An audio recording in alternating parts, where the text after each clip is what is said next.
समस्त को सारस्वत प्रणाम। मो कवितार शीर्षक एकादश रुद्र अवतार।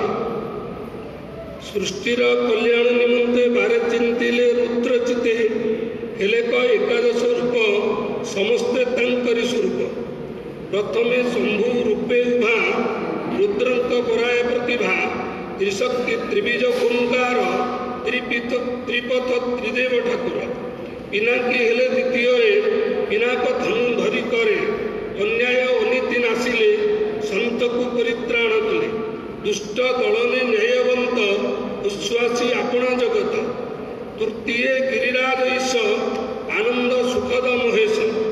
गिरिरु धरिला निर्झर भागीरथी जे नमतार।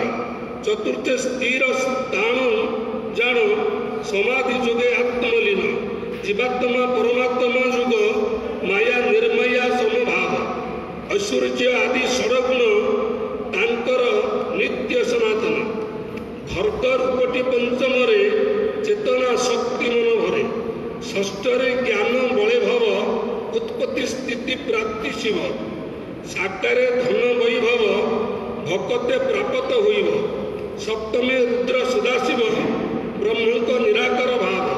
रुद्र शांत जे रसानंद शुद्ध शांत जे रसानंद निर्विकल्पर नित्यानंद। अष्टमे रुद्र हेले शिव मंगलमय महादेव।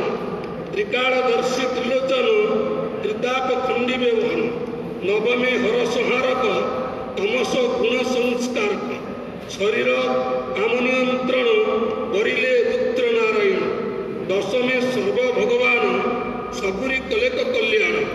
अंडज पिंडज बुद्धिविद सृष्टि पालन कले रुद्र। एकादशरे से कपाली संसार सुखर संखाली। तांडव नृत्य मगन कलुष कालीमा नाशन। संसार करी विषपान अमृत कलेटी प्रदान। हेमंत रुद्र एकादश